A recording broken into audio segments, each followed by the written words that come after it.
HSE MPP Pelet Baru. Ya, assalamualaikum warahmatullahi wabarakatuh. Nah, jadi pada kesempatan kali ini ya, kami selaku HSE MPP Pelet Baru sebenarnya punya agenda untuk sosialisasi ya dalam sebuah ruangan, di ruang meeting misalnya, itu mengumpulkan kalian semua tentang format izin kerja ya dan JSA yang baru. Nah, jadi barusan ya, atau tempo beberapa bulan yang lalu itu PLN Batam Pusat atau korporat itu mengeluarkan update SMT, dokumen SMT itu sistem manajemen terintegrasi ya. Jadi dokumen yang mencakup semua SOP baik di bidang OM maupun di bidang lainnya seperti keuangan atau SE dan lain-lain. Nah, jadi ada yang terbaru dan kami pun wajib untuk mengikuti format terbaru dari PLN Batam Pusat atau korporat agar diaplikasikan ke unit-unit terkecil seperti pembangkit ini ya.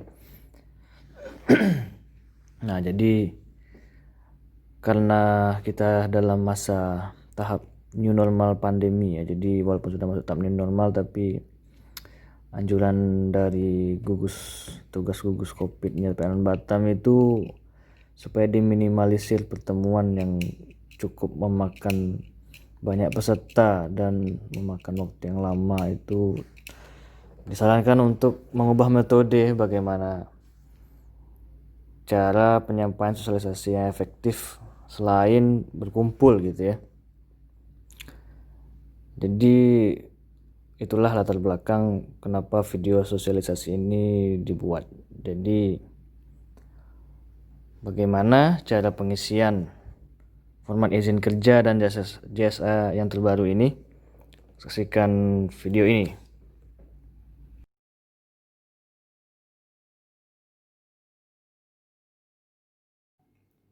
Ya oke, sebelum saya lanjut untuk pengisian izin kerja yang baru ini sama JSA, jadi saya ingin mengulas terlebih dahulu untuk yang lama ya, tentang kegiatan yang wajib izin kerja itu apa saja jenis kegiatannya ya.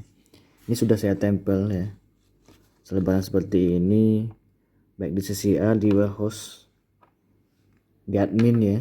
Nah, ini saya sudah tempel kegiatan apa saja yang wajib untuk mengisi form izin kerja ini. Nah, jadi saya akan jelaskan lagi untuk mengulas.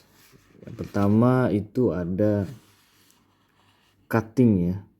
Cutting ini pun heavy material. Jadi ibarat kata menggerinda, cutting atau menggerinda cuman untuk material yang besar, kemudian menggunakan perkakas yang lumayan berat ya. Jadi membutuhkan waktu yang lama juga termasuk kategori tersebut. Jadi karena ada potensi bahaya, wajib izin kerja ya. Cutting dengan menggunakan alat ini ada di warehouse ya. Sama halnya ini grinding ya, ada grinding untuk menghaluskan, ada grinding untuk memotong juga. Nah, intinya heavy material wajib izin kerja. Kemudian pekerjaan mekanikal ya, yang heavy duty ya. Misalnya mekanikal ada yang ada di TM yang beratnya mencapai 50 kilo ke atas ya. Sebenarnya untuk 25 kilo ke atas juga untuk satu orang harus menggunakan alat bantu sarannya ya, dari skop K3.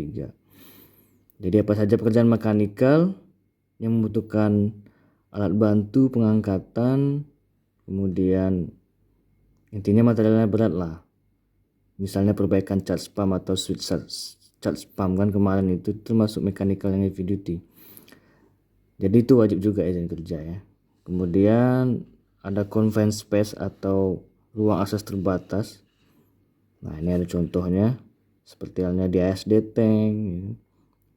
Intinya tangki-tangki yang memiliki akses terbatas keluar masuknya gitu. Kemudian yang tidak ada ventilasi udara sehingga suplai oksigen juga terbatas. Nah, itu yang dinamakan confined space ya. Oke.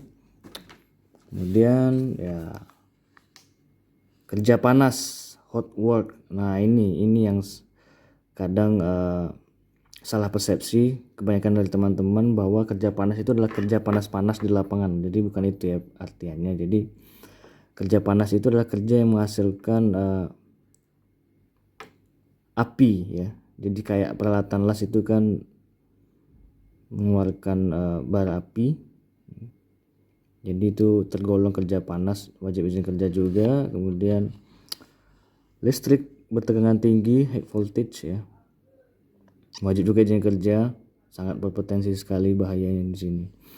Oke, kemudian ada penggalian atau excavation, itu golongannya yang termasuk untuk wajib izin kerja itu adalah penggalian dengan menggunakan alat berat ya, seperti contoh di gambar. Nah, itu wajib izin kerja. Kalau penggalian cangkul oleh CS, nah itu sebenarnya ada potensi bahaya kecil, cuman yang wajib izin kerja di sini ya cukuplah untuk penggalian yang skopnya besar.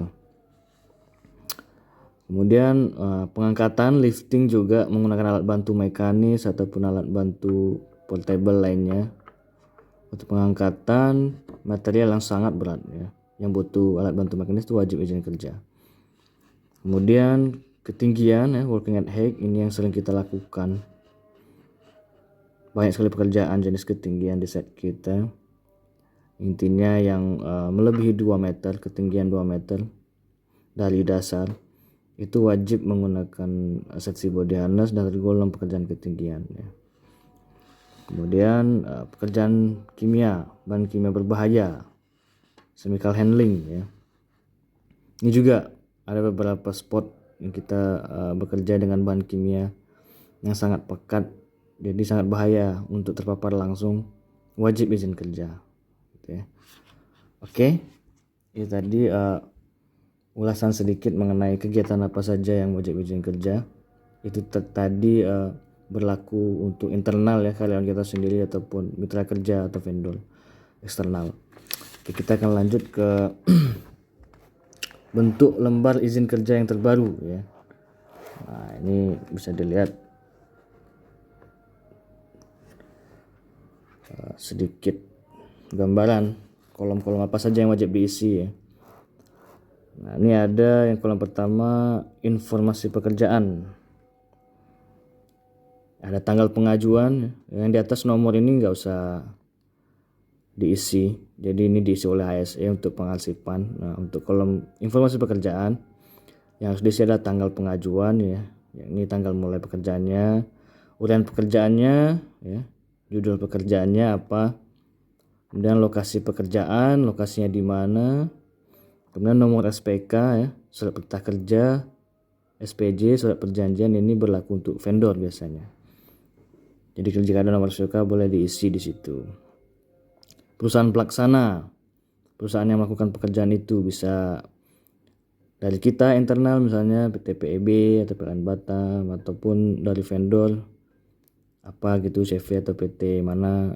Kemudian nomor 6, pelaksana dan pengawas pekerjaan.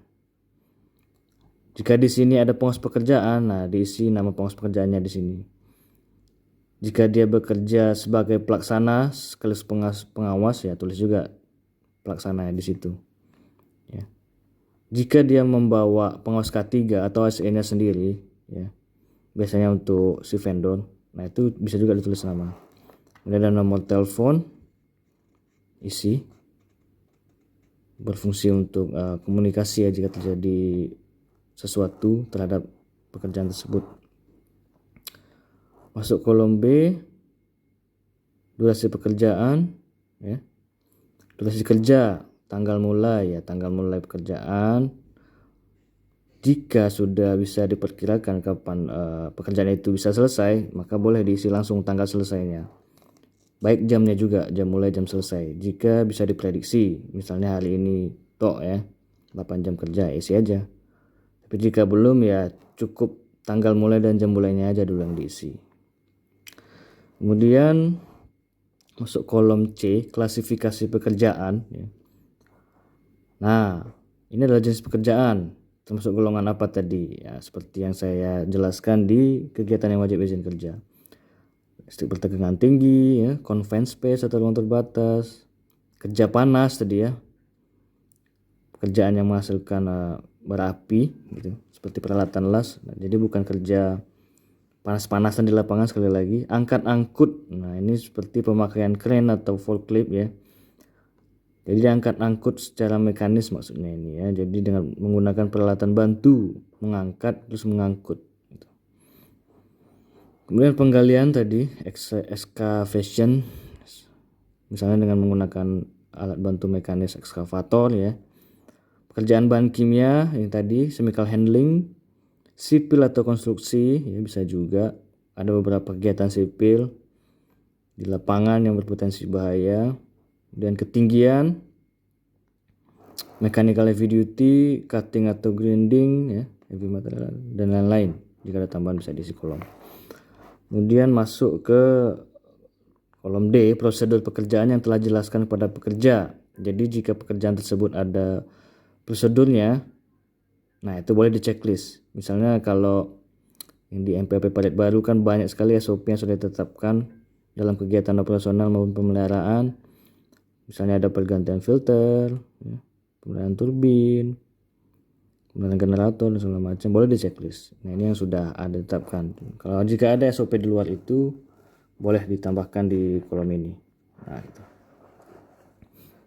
Kemudian ada juga kita masuk ke kolom E, lampiran izin kerja. Misalnya ada HIRAT ya. HIRAT itu Hazard Identification, Risk Analysis Determination Control. Jadi HIRAT ini sebenarnya yang megang HSE sih.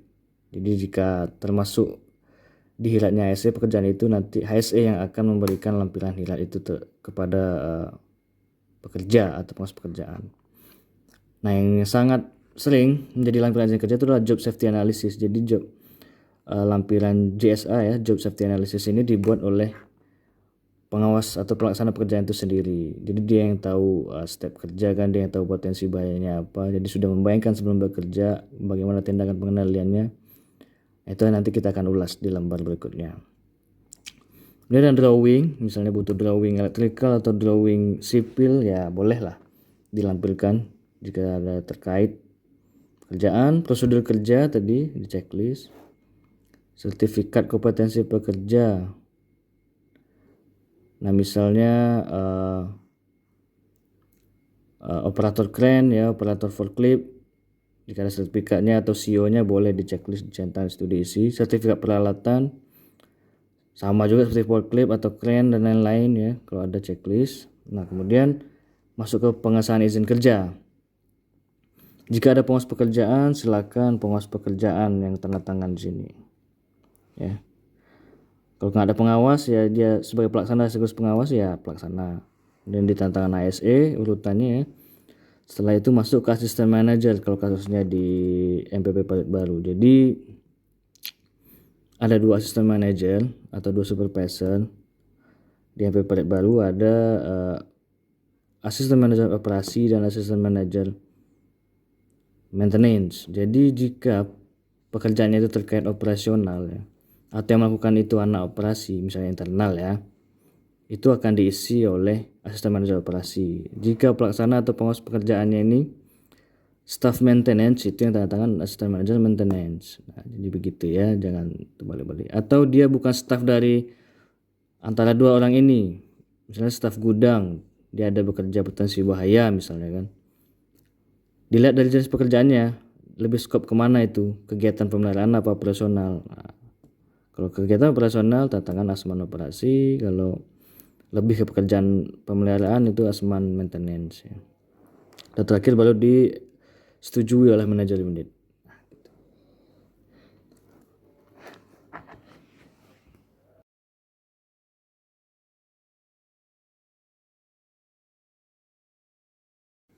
Oke, kita masuk ke lembar JSA ya. Juga format terbaru dari SMT kita, dokumen SMT yang biasanya sangat sering menjadi lampiran dari izin kerja ya. Kita langsung dengan cara pengisiannya bagaimana. Tanggal pengajuan sama dengan izin kerja, jenis pekerjaan, judul pekerjaan yang sesuai di izin kerja. Kemudian ada lokasi sama juga tadi di izin kerja juga ada, samakan. Perusahaan juga, pelaksana pengawas pekerjaan tanda tangan ya. Pengawas, kalau ada pengawas ada pelaksana tanda tangan, ada 2 kolom. Kemudian alat pelindung diri ya, bisa di checklist, misalnya APDS apa saja yang digunakan. Kemudian perlengkapan keselamatan dan darurat, boleh isi apa saja, checklist apa saja yang digunakan ketika pekerjaan tersebut. Ada apa ya, ada loto segala macam. Itu A dan B. Kemudian yang bagian C itu ada analisa keselamatan kerja. Nah ini ada beberapa perbedaan ya dari format JSA sebelumnya. Di sini terdapat hanya 3 yang baru. Ada langkah kerja, potensi bahaya, tindakan pengendalian. Langkah kerja itu step-step kerja secara narasi atau kronologis, jadi runtutan waktu ya. Jadi hal yang pertama kita lakukan apa sampai selesai, dari persiapan sampai selesai itu diisi. Makanya yang tahu ini cuma pengawas sama pelaksana kan. Dan potensi bahayanya ya, bisa secara objektif benda itu bahaya apa enggak, bisa juga secara kegiatan itu bahaya apa enggak ya, bisa diisi sini. Tindakan pengendaliannya, nah ini tindakan pengendalian yang berdasarkan hierarki pengendalian bahaya ya. Nah, biasanya kita mengenal hierarki pengendalian bahaya ada 5 ini: eliminasi, substitusi, engineering atau modifikasi, administrasi, APD. Biasanya kita kebanyakan ngisi APD. Yang nomor 5 yang paling terakhir itu hierarki pengendalian yang paling terakhir. Nanti saya akan jelaskan beserta dengan contoh. Saya akan jelaskan ya.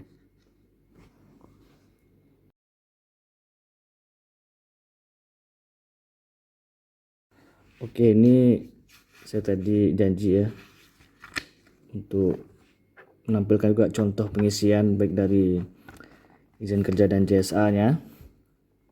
Nah, jadi ini contoh JSA, izin kerja, contoh pengisiannya ya.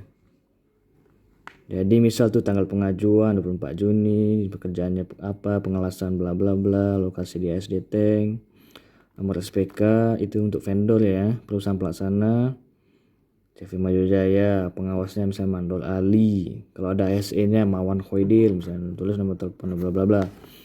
Kemudian tadi durasi kerja, misalnya dia sudah bisa memprediksi pekerjaan ini bakal selesai hari ini ya, tulis tanggal mulai dan selesainya diisi full. Kalau belum bisa diprediksi, tanggal selesainya dikosongin aja. Klasifikasi pekerjaan, nah listrik bertegangan tinggi ya, pekerjaan pengelasan, saya checklist. Ini pengelasan tangga SD bagian luar ya, jadi bukan ruang terbatas. Kerja panas, ini seharusnya saya checklist ya, kerja panas ya. Jika ada tambahan untuk klasifikasi pekerjaan lainnya, ada kegiatan cutting boleh dicek juga, grinding ya segala macam boleh. Dan prosedur pekerjaan telah dijelaskan. Nah, misalnya ini dari vendor dia punya SOP sendiri ya. Kalau yang ada template-nya di sini, ini pekerjaan SOP internal kita ini biasanya. Saya prosedur las tangki timbun. Boleh kalau jika dia punya kita checklist. Kemudian lampiran kerja JSA misalnya ya. Drawing prosedur kerja, sertifikat mutasi kerja misalnya welder itu misalnya kan. Boleh di checklist. Nanti dilampirkan juga. Nah, lampiran izin kerja misalnya si sertifikat welder boleh dilampirkan di izin kerja ini. Dan tanda tangan ya dengan masing-masing yang saya jelaskan tadi. Kemudian contoh JSA ya. JSA sama tanggal diisi, jenis pekerjaan, judul pekerjaannya, lokasi juga sama, kemudian perusahaan yang juga, tanda tangan pelaksana atau pengawas pekerjaan, alat pelindung diri di checklist apa saja ya. Ini tampak APD yang welding ini saya kebanyakan saya checklist, dan APD tambahnya. Perlengkapan yang lain, masuk apa ya kan, rambu K3, spill kit ini mencegah ceceran ya. Intinya nanti di tindakan pengendalian ini ya, itu pasti akan mencakupi APD dan perlengkapan. Nanti saya akan jelaskan ya. Jadi intinya JSA yang lengkap, tindakan pengendaliannya itu akan mencantumkan semua apa yang sudah kita checklist di sini. Contoh ya. Persiapan peralatan lasnya karena powernya jauh, kabel panjang membentang ya kan. Ini contoh aja ya. Tindakan pengenalannya apa? Rambu K3, rambu peringatan. Kita taruh rambu K3 yang portable di situ. Awas ada kabel, lilitan kabel membentang. Nah, terserah tulisannya apa. Berarti kan? Ada kan? Nah, kemudian misalnya kegiatan pengelasan. Potensi bahaya objek juga lainnya, percikan api. Boleh juga kegiatan ya, potensi bahayanya percikan api. Tindakan pengandalian, APD, APAR. Nah, jadi isi sesuai dengan hierarki pengendalian ini tadi. Nah, ada 5. Eliminasi, substitusi, engineering, modifikasi, administrasi, APD. Kalau kita lihat contoh pengisian ini ya, rambu K3 berarti masuk contoh administrasi ya. Jadi administrasi itu seperti izin kerja, rambu-rambu peringatan, dan lain-lain yang bersifatnya administrasi. Kalau APD jelas APD, APAR pun masuk ke hierarki yang terakhir, pengendalian terakhir. Ini hierarki pengendalian bahaya. Makin bagus, makin atas ini makin bagus pengendalian bahaya sebenarnya. Tapi kan susah kadang. Misalnya kabel panjang, ya, kabel panjang membentang. Eliminasi ini kan kita hilangkan artinya. Ini adalah pengendalian yang pertama, urutan pertama. Nggak bisa kan, nggak mungkin kabel kita hilangin, nggak ada power berarti alat lasnya misalnya. Substitusi ini mengganti material. Kabel panjang itu bisa kita ganti. Ya mungkin ada teknologi Bluetooth power ke peralatan las baru bisa ya. Mungkin di masa depan gitu ya kan. Kalau engineering modifikasi, bisa nggak kita modifikasi? Bisa saja ini. Kabel panjang membentang ini kita modifikasi, ada traynya jadi tidak membentang di lantai kerja. Bisa sebenarnya. Tambahkan kalau jika ada inovasi dari pelaksana pekerja atau pengawas pekerja. Administrasi, ya kan, rambu K3 tadi, APD ya gitu. Nah, ini sedikit penjelasan saya yang tadi tentang cara mengisi analisa keselamatan kerja untuk kolom tindakan pengendalian. Nah, itu tadi 5 ini. 5 hierarki pengendalian bahaya. Oke. Nah, gitu. Oke, mungkin itu saja untuk sosialisasi pengisian izin kerja dan JSA format terbaru dari SMT Perairan Batam Pusat Korporat. Jadi jika ada yang ditanyakan dan secara praktis nanti pasti saya tetap arahkan cara pengisiannya. Cuma jika ada yang ingin ditanyakan lebih lanjut, bolehlah kita sharing bersama HSE MPP baru ya. Begitu saja. Wassalamualaikum warahmatullahi wabarakatuh.